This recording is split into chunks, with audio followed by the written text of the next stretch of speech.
So welcome to this particular video students. तो यहाँ पे हम बात करने वाले हैं दो कंप्यूटर आर्किटेक्चर्स की। ठीक, या फिर दो तरीके के कंप्यूटर्स जो हैं या प्रोसेसर जो हैं वो मार्केट में अवेलेबल हैं। पहला आपका होता है सिस्क कंप्यूटर। सिस्क मतलब CISC। ठीक, यहाँ पे जो C है उसका मतलब होता है कॉम्प्लेक्स।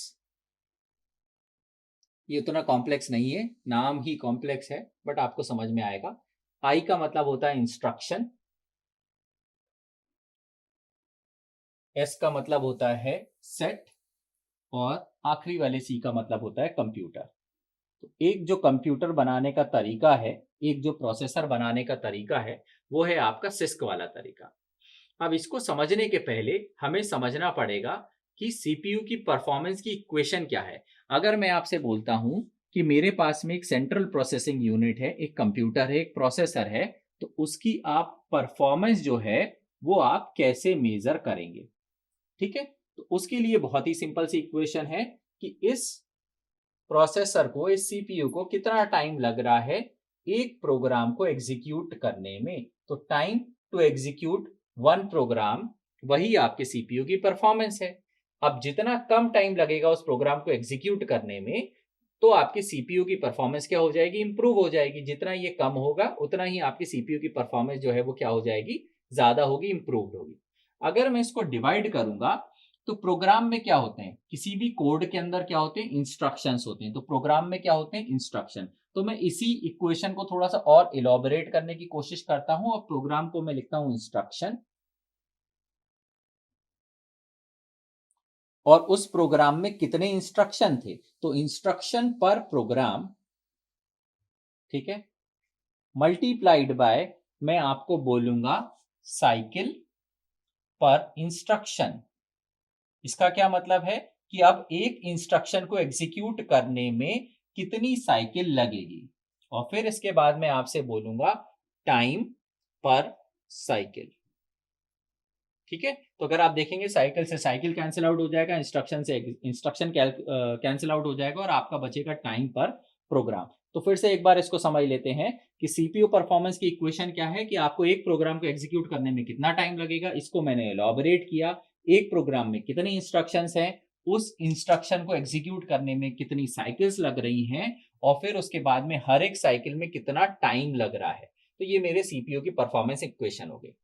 अब यहां पर ये जो थर्ड फैक्टर है, इसको हम माइक्रो प्रोसेसर टेक्नोलॉजी पे, ये ज्यादा डिपेंडेंट नहीं है, ये डिपेंडेंट है आपकी VLSI टेक्नोलॉजी में, कि जितना ज्यादा आपका large scale integration technology improve होगी उतना ही आपको कम टाइम लगेगा हर एक साइकिल में। लेकिन जब हम एक माइक्रो प्रोसेसर को, अगर हम इलेक्ट्रॉनिक्स वाले पार्ट को छोड़ दें, हम सिर्फ डिजाइन पे, आर्किटेक्चर पे हम बात करें, तो हम इन दो चीजों को कंट्रोल कर सकते हैं। तो इसको कंट्रोल करने का क्या मतलब है, अगर मुझे इस इक्वेशन की वैल्यू को कम चाहिए, टाइम पर प्रोग्राम मुझे कम करना है, तो हर प्रोग्राम में कितने इंस्ट्रक्शंस लगेंगे उसको मैं कम कर सकता हूं। तो अगर मैं बोलूंगा कि मेरे पास में दो रास्ते, हाउ आई कैन इंप्रूव, तो इंप्रूव करने के लिए मेरे पास में VLSI वाले को छोड़ देते हैं, आर्किटेक्चर पे मैं बात करता हूं। तो पहला तरीका है कि आप जो है रिड्यूस करिए। किसको रिड्यूस करिए, नंबर ऑफ इंस्ट्रक्शंस पर प्रोग्राम। हर एक प्रोग्राम में जो है आपके कितने इंस्ट्रक्शंस हैं, तो नंबर ऑफ इंस्ट्रक्शंस पर प्रोग्राम। एक तो ये तरीका है, ठीक है। तो ये आपका कौन सा वाला तरीका है, ये वाला तरीका है। और दूसरा जो है वो क्या तरीका है कि हर एक इंस्ट्रक्शन को एग्जीक्यूट करने में कितनी साइकिल्स लग रही हैं वो आप कम कर सकते हैं। तो दूसरा जो तरीका है वो क्या है आपका, कि हर एक इंस्ट्रक्शन में, so you need to reduce the cycles per instruction. Cycles per instruction, ये भी आपका तरीका है जिससे आप जो है वो सीपीयू के परफॉर्मेंस को इंप्रूव कर सकते हैं। बट प्रॉब्लम ये है कि जो पॉइंट वन और पॉइंट टू है, ये दोनों एक साथ अचीव नहीं हो सकते हैं। अगर आप नंबर ऑफ इंस्ट्रक्शंस पर प्रोग्राम को कम करने की कोशिश करेंगे, हर प्रोग्राम में आप नंबर ऑफ इंस्ट्रक्शंस को कम करेंगे, तो वो एक ही इंस्ट्रक्शन क्या करेगा, ज्यादा ज्यादा काम करेगा।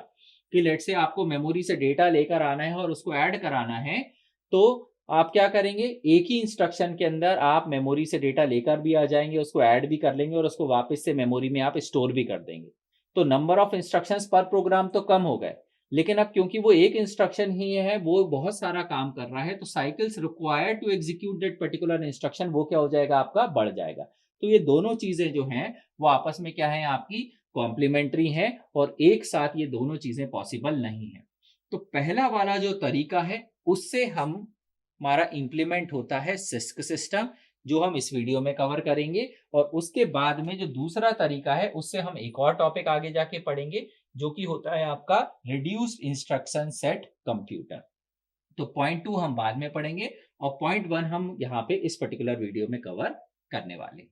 तो अब हमें पता चल गया है कि जो सिस्क की फिलॉसफी है, कॉम्प्लेक्स इंस्ट्रक्शन सेट कंप्यूटर की फिलॉसफी है, वो ऐसी है कि आप नंबर ऑफ इंस्ट्रक्शंस जो हैं हर एक प्रोग्राम में, उसको आप कम करने का कोशिश करिए, यानी हर एक जो इंस्ट्रक्शन है वो ज्यादा काम परफॉर्म करेगा। ऐसे जब आप कंप्यूटर डिजाइन करते हैं तो इसमें दो फीचर्स होते हैं। पहले तो इस तरीके के कंप्यूटर के अंदर बहुत सारे इंस्ट्रक्शंस होते हैं, क्योंकि आपने जो है हर एक काम, लेट से मेमोरी से अगर आपको कुछ परफॉर्म करना है तो मल्टीप्लीकेशन विथ मेमोरी अलग इंस्ट्रक्शन होगा, एडिशन फ्रॉम मेमोरी अलग इंस्ट्रक्शन होगा, जस्ट अगर आपको डेटा रीड करना है मेमोरी से तो अलग इंस्ट्रक्शन होगा। तो ऐसे करके हर एक काम के लिए आपके पास में अलग अलग इंस्ट्रक्शंस होंगे, और ये जो इंस्ट्रक्शंस हैं, ऐसे इंस्ट्रक्शंस आपके बहुत सारा काम करते हैं। ठीक है, तो मैं इसमें यह भी लिख सकता हूं कि लार्ज नंबर ऑफ इंस्ट्रक्शंस इस कंप्यूटर में होंगे, और दूसरा जो है, जो हर एक आपका इंस्ट्रक्शन है, तो ईच इंस्ट्रक्शन जो है it will perform complex task, each instruction performs complex task. ठीक है, तो बहुत सारे काम आपका एक ही इंस्ट्रक्शन जो है वो परफॉर्म करेगा यहाँ पे। ठीक, अब ये जो टर्म है ये कहां से आई थी, सिस्क जो टर्म है, तो ये इंटेल लेके आया था, और इसको लेके आया था 1970 में। तो this six term is introduced by a company call Intel, very well known company है, सभी जानते हैं हम उसके बारे में। ठीक, अब इसका जो फिलॉसफी है वो मैंने समझाया कि आपको नंबर ऑफ इंस्ट्रक्शंस पर प्रोग्राम आपको रिड्यूस करने हैं। ठीक है, और जो है आप बहुत सारे जो सिंपल टास्क हैं उसको कंबाइन कर देते हैं एक ही इंस्ट्रक्शन के अंदर, ये इसकी फिलॉसफी है। अगर मैं इसको आपको समझाने की कोशिश करूं तो लेट से आपके पास में एक पेट है, लेट से एक डॉग है आपके पास में, और आपके पास में एक बॉल है या कोई टॉय है, और आप उसको फेंकेंगे तो जो पेट है वो क्या करेगा, लेट से जो डॉग है वो क्या करेगा, उसको जाएगा, ट्रैक करेगा टॉय को और लेकर मेरे को वापस करेगा। तो लेट से मैंने अपने डॉग को एक कमांड सिखाई, और लेट से वो कमांड थी गेट। तो जैसे ही मैं गेट बोलूंगा तो मेरा जो डॉग है, मेरा जो पेट है, वो क्या करेगा, सबसे पहले तो उस टॉय को, उस बॉल को लेट से ट्रैक करेगा, क्योंकि फेंक दिया मैंने तो ट्रैक करेगा। उसके बाद में जहां उसको वो बॉल मिल जाएगी फाइनली, उसको वो पिक करेगा। ये उसका दूसरा काम हो गया। तो पहला काम क्या है, बॉल को ट्रैक करना। दूसरा काम क्या है कि अब उस बॉल को उसे क्या करना है, पिक भी करना है। इसके बाद में जब पिक करके लाया है तो मुंह में उसने रख लिया है अपने, अब उसको वो लेकर आ रहा है मेरे पास में। ठीक है, तो वो क्या करेगा, गेट बैक, ये उसका तीसरा काम रहेगा एक ही कमांड का। गेट मैंने कमांड बोली है और वो 3 काम कर रहा है। और चौथा काम क्या करेगा कि वो बॉल जो है वो उसके ओनर को क्या कर देगा, रिटर्न कर देगा। तो यहां पे आप समझ सकते हैं कि आपके पास में एक सिंगल इंस्ट्रक्शन है, सिंगल कमांड आपने आपके डॉग को दी, आपने आपके पेट को दी, और उसने 4 चीजें करी। उस बॉल को वो ट्रैक करेगा, उसके बाद में उसको उठाएगा, वापस लेकर आएगा और फिर मेरे को लौटा देगा। ठीक है, तो ये एक सिस्क कंप्यूटर का एग्जाम्पल है। अगर मैं इसको कंप्यूटर में समझू, ये तो हमने पेट एनालॉजी समझ ली, अगर मैं इसे कंप्यूटर की भाषा में समझू तो लेट से मेरे पास में एक इंस्ट्रक्शन है, और वो इंस्ट्रक्शन ऐसा है, ऐड। ठीक है, और इंस्ट्रक्शन के बाद लेट से लिखा हुआ है 1800 कॉमा, लेट से लिखा हुआ है 1801। अब ये इंस्ट्रक्शन ऐड से तो समझ में आ रहा है कि एडिशन करेगा, लेकिन किसका एडिशन करेगा, तो ये जो आपका प्रोग्राम है ये क्या करेगा, ये 2 मेमोरी लोकेशंस यहाँ पे आपको दी हुई हैं। तो सबसे पहले आपको 1800 वाली मेमोरी लोकेशन पर जाना है। ठीक है, तो आपका जो प्रोसेसर है it will be talking to a memory, और उस मेमोरी में कौन सी लोकेशन पे जा रहा है, वो 1800 वाली मेमोरी लोकेशन पे जा रहा है। और वहां पे उसको जो भी पहला नंबर है वो हमारा, हम क्योंकि ऐड कर रहे हैं तो 2 नंबर्स होंगे, तो 2 में से लेट से पहला नंबर 1800 वाली मेमोरी लोकेशन पे स्टोर्ड है। तो पहला जो टास्क करेगा वो क्या करेगा, वो करेगा गेट द नंबर। ठीक है, और कहां से, फ्रॉम द मेमोरी लोकेशन 1800। ये पहला टास्क है। दूसरा टास्क क्या करेगा कि दूसरा नंबर भी प्रोसेसर में लेके आना पड़ेगा। ठीक है, तो मैं यहाँ पे इसको जल्दी जल्दी लिख देता हूं कि गेट द नंबर फ्रॉम अगली वाली मेमोरी लोकेशन जो है 1801। ठीक, तो दो काम हो गए, get number from 1800, get number from 1801। इसके बाद में जो तीसरा काम है जो आपका प्रोसेसर करेगा, वो तीसरा काम क्या करेगा, वो इन दो नंबर्स को ऐड करेगा। तो दो नंबर्स को ऐड कर लिया उसने, और उसके बाद में ये प्रोग्राम ये भी बोलता है कि आप कॉमा के लेफ्ट हैंड साइड जो भी लोकेशन लिखी हुई है वहां पर इसको स्टोर करें। तो चौथा काम क्या हो जाएगा कि रिजल्ट जो है, स्टोर दी रिजल्ट, और रिजल्ट को हमें कहां पे स्टोर कराना है, लेट से 1800 कॉमा के लेफ्ट हैंड साइड वाली लोकेशन पर हम स्टोर कराएंगे। तो यहां पर एक इंस्ट्रक्शन है, ये एक कॉम्प्लेक्स इंस्ट्रक्शन है, और कॉम्प्लेक्स इंस्ट्रक्शन क्या कर रहा है, मेमोरी से डेटा को रीड भी कर रहा है और वो अर्थमेटिक ऑपरेशन भी परफॉर्म कर रहा है, और उसके बाद में वापस से मेमोरी पर डेटा जो है वो स्टोर भी कर रहा है। तो इस तरीके का कंप्यूटर जिसमें ऐसे इंस्ट्रक्शंस आपको दिखाई देंगे उसे हम बोलेंगे कॉम्प्लेक्स इंस्ट्रक्शन सेट कंप्यूटर। अब इसके कुछ फायदे नुकसान होते हैं जब आप ऐसा करते हैं। तो इस तरीके का कंप्यूटर के कुछ फायदे भी हैं और नुकसान भी हैं। तो अगर मैं बात करता हूं फायदा नंबर 1, तो पहला जो फायदा है वो ये है कि आपका जो कंपाइलर का काम है वो कम हो जाएगा। तो कंपाइलर वर्कलोड जो है वो आपका रिड्यूस हो जाता है। ठीक है, कंपाइलर जो वर्कलोड है वो क्या हो जाता है, आपका कम हो जाता है। कंपाइलर क्या है, कंपाइलर एक ऐसा सॉफ्टवेयर होता है जो कि इस इंस्ट्रक्शन को बाइनरी में कन्वर्ट करता है। तो ये उसका काम बहुत छोटा सा है, वो सीधा सीधा इस इंस्ट्रक्शन को बाइनरी में कन्वर्ट कर देगा। अब ये प्रोसेसर की जिम्मेदारी है कि इस कॉम्प्लेक्स इंस्ट्रक्शन को प्रोसेसर समझे। ठीक है, तो कंपाइलर का काम, जो सॉफ्टवेयर का काम है, वो तो कम हो गया। इस इंस्ट्रक्शन को मेमोरी में स्टोर कराने के लिए आपको कम स्पेस भी लगेगी। अगर आप इसको 4 अलग अलग इंस्ट्रक्शंस में ब्रेक कर देते तो वो जो 4 इंस्ट्रक्शंस हैं वो इस एक इंस्ट्रक्शन के कंपैरिजन में ज्यादा मेमोरी ऑक्यूपाई करते हैं जनरली। ठीक है, तो हम इसमें बोल सकते हैं लेस मेमोरी फुटप्रिंट। जो मेमोरी ऑक्यूपेशन है वो आपका क्या हो जाएगा, इसमें कम हो जाएगा in case of complex instruction set computer. अब इसके डिसएडवांटेजेस भी हैं। डिसएडवांटेज नंबर 1 है ना, तो डिसएडवांटेज के लिए ये था मेरा एडवांटेज, और अब यहां पे मैं बात करूंगा इसके डिसएडवांटेज की। ठीक है, तो पहला जो डिसएडवांटेज है वो ये है कि अब क्योंकि कंपाइलर का काम तो कम हो गया, कंपाइलर को ज्यादा समझना नहीं है, वो उसने इसकी बाइनरी को कन्वर्ट कर दिया, लेकिन इंस्ट्रक्शन को क्या काम करना है ये पूरा का पूरा काम अब प्रोसेसर को खुद ही समझना पड़ेगा। तो किसी भी प्रोसेसर में एक डिकोडिंग यूनिट होती है जिसका काम होता है कि जो भी इंस्ट्रक्शन आ रहा है उस इंस्ट्रक्शन को वो समझे और अकॉर्डिंगली फिर काम करे। तो प्रोसेसर के लिए ये जो डिकोडिंग यूनिट है ये कॉम्प्लेक्स हो जाएगी। तो मैं इस पे पहला डिसएडवांटेज बोल सकता हूं कि कॉम्प्लेक्स डिकोडिंग यूनिट, डिकोडिंग करना जो है वो अब आपका थोड़ा मुश्किल काम हो जाएगा और ये प्रोसेसर पर ये लोड पड़ेगा। ठीक है, दूसरा काम क्या है, ये एक इंस्ट्रक्शन को एग्जीक्यूट करने में ज्यादा टाइम लगेगा। क्योंकि कॉम्प्लेक्स इंस्ट्रक्शन है तो ये तो ऑब्वियस ही है कि कॉम्प्लेक्स इंस्ट्रक्शन है तो थोड़ा ज्यादा टाइम लगेगा। तो मैं यहां पे लिख सकता हूं कि more time to execute single instruction, है ना, ओवरऑल नहीं बात कर रहे हैं हम, more time to execute a single instruction. तो मैं आगे सिंगल इंस्ट्रक्शन भी लिख देता हूं, सिंगल इंस्ट्रक्शन। ठीक है, आगे और है वो। इसके बाद में एक और प्रॉब्लम है कि आपकी पाइपलाइनिंग, क्योंकि देखिए मल्टी एक इंस्ट्रक्शन हो सकता है सिस्क टाइप में जिसका काम हो कि मेमोरी से आप डेटा को ऐड कर लीजिए।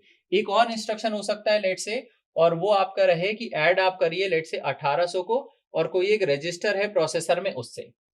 अब जब आप मेमोरी, क्योंकि प्रोसेसर के बाहर है, तो आपको मेमोरी से जब डेटा लेकर आएंगे तो उसमें ज्यादा टाइम लगेगा। और ऐसा इंस्ट्रक्शन जिसमें एक नंबर आपका प्रोसेसर के अंदर ही है, या फिर एक और इंस्ट्रक्शन है जिसमें मेरे मान लीजिए R1, R2 लिखा है, तो ये क्या कर रहा है, ऐड कर रहा है दो नंबर्स को, और R1 और R2 प्रोसेसर के अंदर ही दो रजिस्टर्स हैं। तो इस इंस्ट्रक्शन को एग्जीक्यूट होने में कम टाइम लगेगा as compare to this instruction और दिस इंस्ट्रक्शन। यानी जितने ज्यादा, पहले तो हमने लिखा कि लार्ज नंबर ऑफ इंस्ट्रक्शन है तो बहुत सारे इंस्ट्रक्शन है, अब ऐड के ही आप देख लो तो 3 वेरिएंट पॉसिबल हो गए। और क्योंकि ये लार्ज नंबर ऑफ इंस्ट्रक्शंस हैं और हर एक इंस्ट्रक्शन जो है, ये इंस्ट्रक्शन बहुत ज्यादा टाइम लेगा, उसके कंपैरिजन में ये इंस्ट्रक्शन थोड़ा कम टाइम लेगा, और तीसरा वाला जो इंस्ट्रक्शन है वो और भी कम टाइम लेगा, यानी वेरिएबल टाइम लगेगा। तो मैं एक और डिसएडवांटेज लिख लेता हूं इसकी, कि आपको क्या है, वेरिएबल टाइम जो है वो लगेगा एक इंस्ट्रक्शन को एग्जीक्यूट होने में। अलग अलग इंस्ट्रक्शन के लिए वेरिएबल टाइम है, किसी को ज्यादा टाइम लग रहा है, किसी को कम टाइम लग रहा है। जब ऐसा होता है तो मैं आपको याद दिलाना चाहता हूं, जब हमने पाइपलाइनिंग पढ़ा था पिछले वीडियो में, तो वहां पे हमने एक एग्जांपल लिया था वॉश, ड्राई और आयरन का, और हमने ये अज्यूम किया था कि वॉश में जितना टाइम लगता है उतना ही ड्राई में टाइम लगता है, उतना ही आयरन में टाइम लगता है। तभी आपका नंबर आया था T/3। आपने टाइम को 1/3 कर दिया था, आपने आपकी मशीन को 3 पार्ट में डिवाइड कर दिया था वहां पे। लेकिन तीनों पार्ट जब बराबर टाइम लेंगे तभी आप ऐसा कर सकते हैं। क्योंकि यहाँ पे अलग अलग इंस्ट्रक्शन अलग अलग टाइम ले रहे हैं, तो पाइपलाइनिंग करना जो है वो डिफिकल्ट हो जाता है। तो यहाँ पे इसकी वजह से, because of this variable time to execute, और साथ में ये जो इंस्ट्रक्शन है ये मेमोरी में भी अलग अलग, ये इंस्ट्रक्शन ज्यादा जगह ऑक्यूपाई करेगा, ये कंपैरेटिवली थोड़ी कम करेगा, ये और कम करेगा।